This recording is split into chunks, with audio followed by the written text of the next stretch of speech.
इंदिरा गांधी की हत्या के बाद सिख दंगे हुए, ये तो हर कोई जानता है।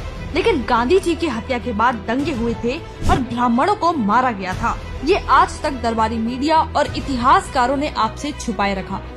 30 जनवरी को जब गोडसे ने गांधी की हत्या की, उसी दिन पूरे देश में ब्राह्मणों के खिलाफ प्रायोजित हिंसा का दौर चला और देखते ही देखते ये प्रायोजित हिंसा पूरे देश में पहुंच गई। आजाद भारत का पहला दंगा। गांधी जी की हत्या के बाद हुआ ये दंगा आजाद भारत का सबसे पहला दंगा था। अंग्रेजों की ब्राह्मण विरोधी थ्योरी को आगे बढ़ाने में देश की सबसे पुरानी पार्टी ने भी पूरा सहयोग किया और गांधी जी के हत्यारे नाथूराम गोडसे की जाति से लेकर सभी जानकारियां सार्वजनिक कर दी और उसी दिन पूरे ब्राह्मणों पर हमले शुरू हो गए गांधी जी की हत्या का बदला लेने के लिए। इन सब में सहयोग दिया खुद कांग्रेस के ही नेताओं ने। मध्य प्रदेश के पूर्व सीएम और कांग्रेसी नेता द्वारका प्रसाद मिश्रा ने खुद अपनी किताब में लिखा कि महाराष्ट्र दंगे में पुलिस ने जिन 100 कांग्रेसी कार्यकर्ताओं को गिरफ्तार किया था, उन्हें छोड़ने के लिए उन पर दबाव डाला गया। सोचिए दिल्ली में बैठे किस पीएम ने ये करवाया होगा। कांग्रेसियों के कारण हजारों महाराष्ट्रियन ब्राह्मणों को अपनी जमीन, घर और संपत्ति छोड़कर सुरक्षित ठिकाने पर जाने के लिए मजबूर होना पड़ा। चित्पावन ब्राह्मणों की हत्या।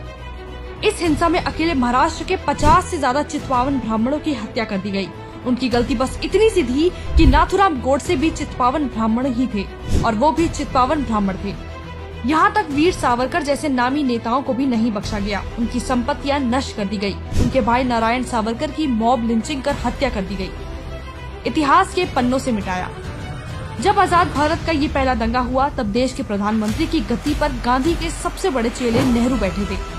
ब्राह्मणों के खिलाफ हुई इस हिंसा में कांग्रेस के नेता भी शामिल थे। इस हिंसा में मराठी ब्राह्मणों पर खूब अत्याचार किया गया।